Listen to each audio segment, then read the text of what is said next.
अर्धचालक और उसकी युक्तियों का ये आपको आखिरी वीडियो कह लीजिए, या इससे एक और वीडियो आपको मिल सकता है। सौर सेल 4 ठों में से एलईडी हुआ आपका, फोटो डायोड हुआ है ना, डायोड हुआ, और उसके बाद ये सौर सेल है। ये 3 इम्पॉर्टेंट है जो आपको पेपर में आएगा। उसके बाद इस चैप्टर से दृष्टिकरण है।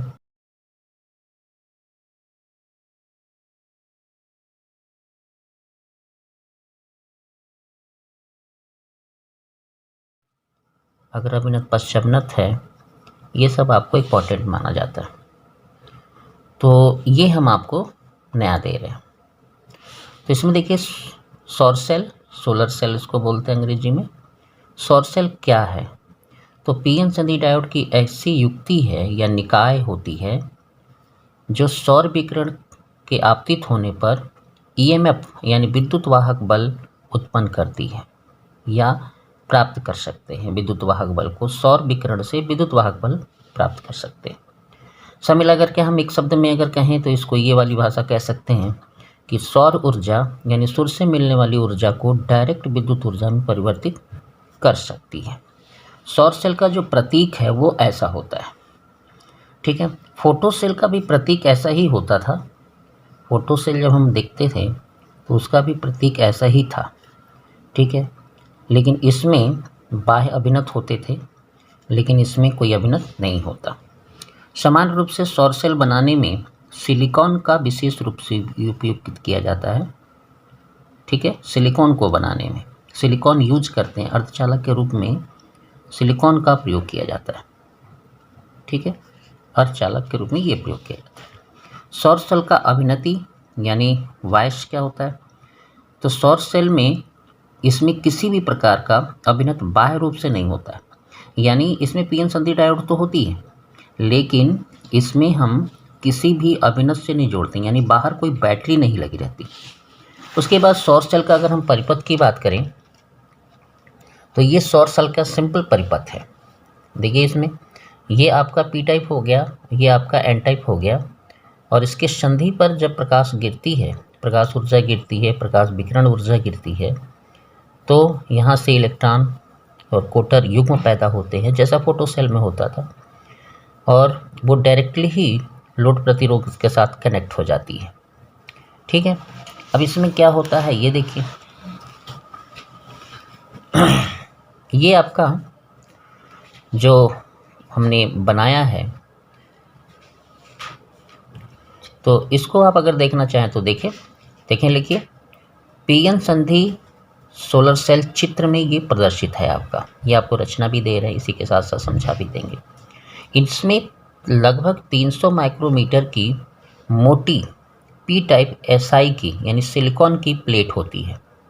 ये जो आप प्लेट देख रहे हैं, ये वाली ये प्लेट देख रहे हैं आप, ये प्लेट सिलिकॉन की बनी होती है और 300 माइक्रोमीटर की होती है, ये प्लेट होती है, ठीक है। उसके ठीक ऊपर एन टाइप बनाया जाता है।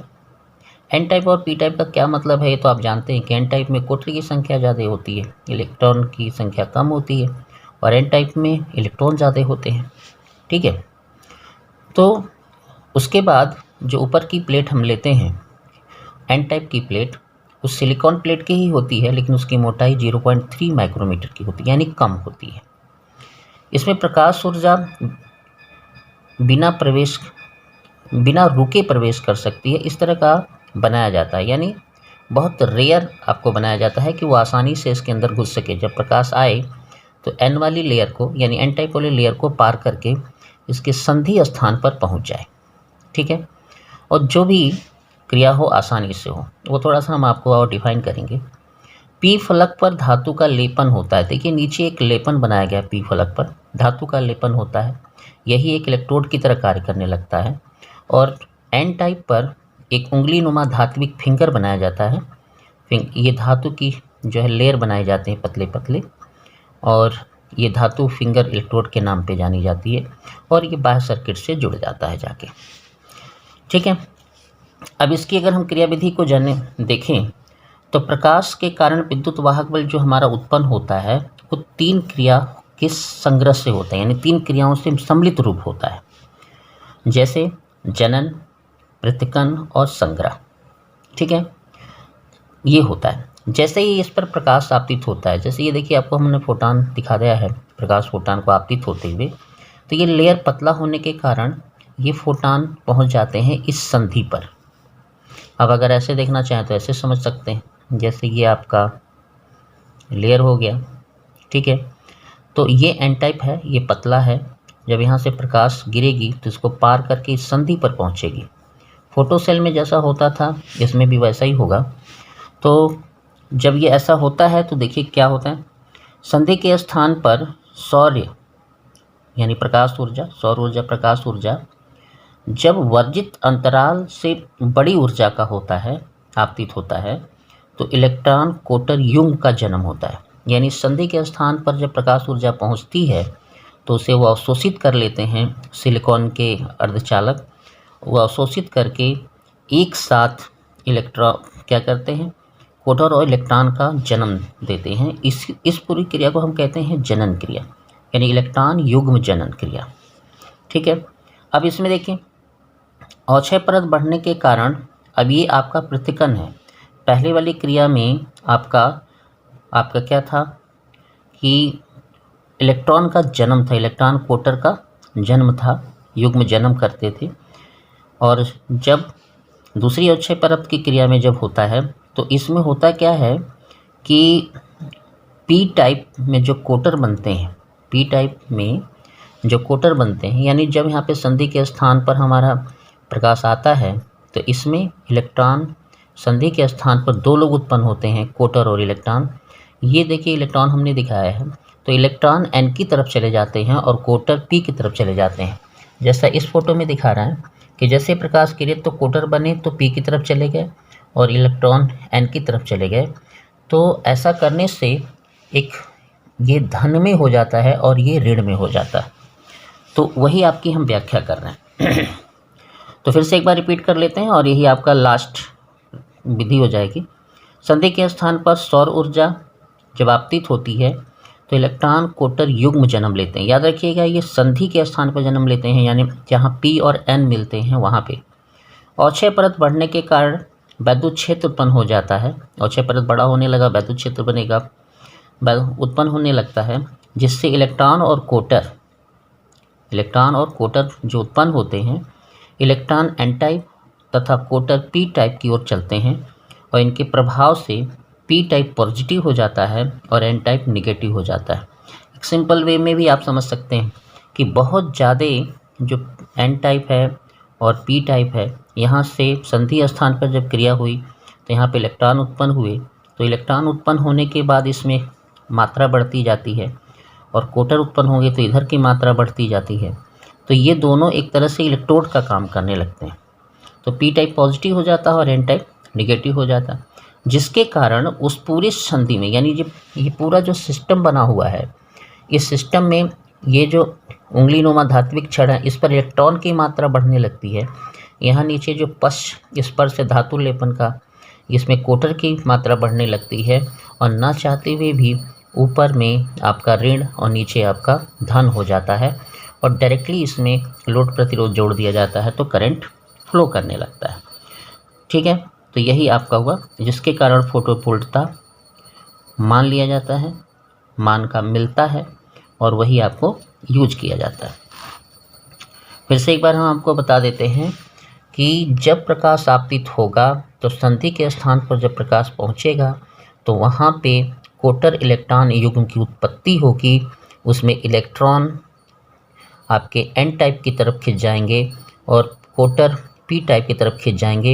एन टाइप पे खिंचा हुआ इलेक्ट्रॉन इस उंगली नुमा ये जो धात्विक फिंगर इलेक्ट्रोड है यहाँ पे इकट्ठे होते जाएंगे और जो पी के कोटर होंगे, ये जो पश्च स्पर्श है यहाँ पे इकट्ठे होते जाएंगे और दोनों, ये सिरा ऊपर का निगेटिव हो जाएगा और ये सिरा आपका पॉजिटिव हो जाएगा। दोनों लोड प्रतिरोध से जुड़े होंगे जो आपको धातु इलेक्ट्रोड का काम करेंगे। इस तरह करंट क्या होगा कि पी से एन की ओर ऐसे फ्लो कर जाएगा। ठीक है, जैसा कि इसमें हमने दिखाया है। ठीक है। तो ये 2 इलेक्ट्रोड बन जाते हैं आपके। ये आपका सोलर सेल का क्रियाविधि हो गई, समझ में आ गई होगी। ये पेपर में लिखते समय अगर ये टॉपिक वर्क करते हैं तो आपको अच्छे नंबर मिलेंगे। यहाँ देखिए, अब इसमें विशेष क्या है वो भी जान लीजिए। सोलर सेल बनाने के लिए पदार्थ यानी अर्धचालक आदर्श वे माने जाते हैं जिनका वर्जित अंतराल इतने के निकट होता है, 1.5 इलेक्ट्रॉन वोल्ट के निकट होता है। जैसे सिलिकॉन का वर्जित अंतराल 1.1 इलेक्ट्रॉन वोल्ट होता है, गैलियम आर्सेनाइड का वो 1.43 होता है। तो ये दोनों पदार्थ ही बहुत अच्छे माने जाते हैं। तो इसमें वर्जित अंतराल इतने के बीच में होगा तो वो अच्छे माने जाएंगे। प्रकाश अवशोषण क्षमता अधिक होगी इन पदार्थों की, वैद्युत चालकता अधिक होगी इन पदार्थों की, तो ये आपके काम करेंगे। यही विशेष बात होती है इन लोगों में कि आप कैसे यूज करते हैं, ठीक है। इस सिलिकॉन, गैलियम आर्सेनेट और भी हैं, गैलियम आर्सेनेट फास्फेट, इन लोगों का प्रयोग किया जाता है। उपयोग क्या है? लाइट में उपयोग करते हैं आप, रोड लाइट में आजकल इसी का उपयोग होता है। ऊपर प्लेट लगा दिया जाता है और डायरेक्टली वो बल्ब से जुड़ जाता है और वो प्रकाश देता है, ठीक है। सोलर वाटर हीटर का भी प्रयोग करते हैं। सोलर प्लेट बनाते हैं, पैनल बनाते हैं, पैनल को लगा देते हैं और उसके बाद उसका यूज डायरेक्टली करते हैं। अंतरिक्ष यान में भी डायरेक्ट होता है। अंतरिक्ष यान जो चलते रहते हैं उसमें इलेक्ट्रिक की व्यवस्था नहीं होती, तो ये इलेक्ट्रिक के रूप में उनकी कार्य को कंप्लीट करता है। फोटोवोल्टिक सेल बनाया जाता है इससे। अब आपको समझ में आ गया होगा सोलर डायोड फोटो डायोड का एक बड़ा रूप होता है। सोलर सेल जो होता है उसमें फोटो डायोड का एक बड़ा रूप होता है, जिसको एक प्लेट पे बनाया जाता है। प्लेट आप देखे होंगे ऐसे बना होता है और पारदर्शी होता है। तो इसमें ये सर्किट होता है, कई फोटो डायोड को बना करके इसको बनाते हैं।